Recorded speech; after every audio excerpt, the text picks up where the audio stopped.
The thing about this finals, what was great for certain players and guys like Giannis who play so hard, that he had 2 days off between games to recover. So that was good for him. Before the NBA, play off, play off, play off. And he had those 2 days to recover. And because of the safety and protocols, and he looked like a monster. I think if you watched him play, if you weren't a Giannis fan, you became a Giannis fan because he was blocking shots, he was hitting threes, he was rebounding.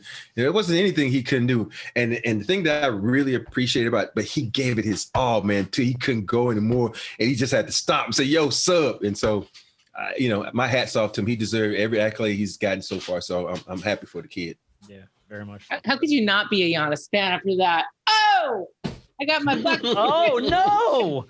I couldn't actually wear it. How did you pull that off? Did you just run out to the store, or did you have I got this? friends. I've had this for a few years. I've got friends. No, I covered the Bucks a couple years ago in the playoffs, and I just have so much. That was the year that they were crushing everybody. They were, and then they obviously fell short. But I just think that this guy Giannis has put in the work. I think he's humble. I love that he did it with the team that drafted him. He could have left. He didn't. They built a team around him. They built a new arena. They built around the arena.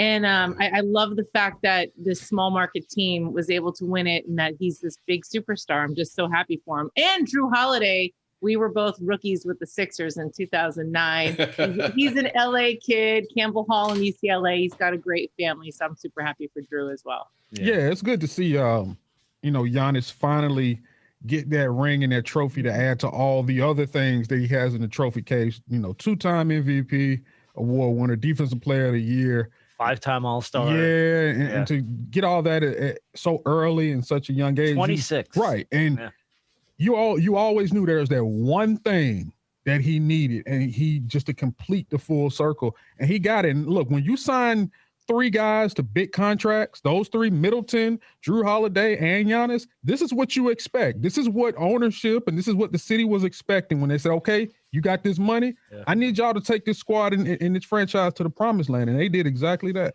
Mm-hmm. We talk about those guys, but let's give credit to Bobby, though. Bobby Portis stepped up big. He stepped up big. And, my guy, PJ Tucker, who would not get talked about, the sacrifice he made guarding whoever, being a big body. Think about it. Booker is constantly moving on offense. Okay, you go from guarding Booker. Okay, you can't. Now you got to go guard Ayton. Then you got to go over and guard CP3. He's not going to get talked about, but PJ Tucker, because we always look at points and stuff like that. You got to look at the intangibles of a guy like that. Him and Bobby Portis coming on there and doing what they was doing. And so I'm really happy for PJ Tucker. Think about it. He was playing with CP3 and couldn't get there. And all these people, all these ex-Rockets that he played with, he eliminated in the playoffs. Think about that. You got CP3 he used to play with. You got James Harden. All these guys, let's get them out. You in my way for my championship. So PJ Tucker, congratulations. There you go. Always pulling. Well, to Jamie's point, this was my favorite moment of the post game with Giannis about the super team stuff. This was Giannis post game. Yes. Obviously, I wanted to get the job done. But that's my stubborn side. It's easy to go somewhere and go and win a championship with somebody else. It's easy. I could go. I don't want to put anybody in the spot, but I could go to a super team and just do my part and win a championship. Still one. But this is the hard way to do it, and this is the way to do it. And we did it. Fucking did it. Did it, man. He was so happy. But to his point, he could have run off. He could have done something, gone and joined whoever, right, anywhere he wanted, because anyone would have paid that money for him. But he didn't. He stuck it out. He won in Milwaukee.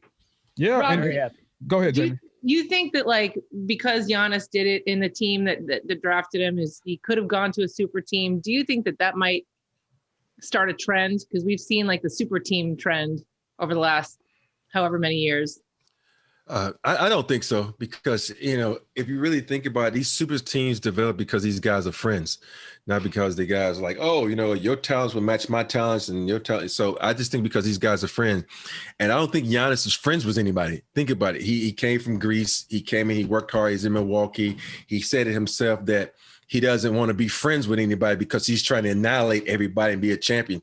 Now he has that, and he's going to try to get more championships. Even looked at Bud and said, hey, we're going to win it again, right? And so now he's put a target on his back, and I don't think anybody wants to go play with him because that's how I think LeBron is friends with Dwayne Wade. He's friends with Chris Bosh. And you look at KD and DeAndre Jordan, Kyrie. These super teams are developed because these guys are boys. And he doesn't have a buddy. He has no friends. And I don't mean that he has friends, but I'm saying nobody that's like a elite upper echelon basketball player that's going to go play with him. So it's going to be hard for him to win another championship because let's be honest. You said it earlier, Jamie, it's a small market. Nobody wants to go there. So it's going to be hard for him to repeat because they had a path that was, it was difficult, but it was a lot of things that kind of fell their way.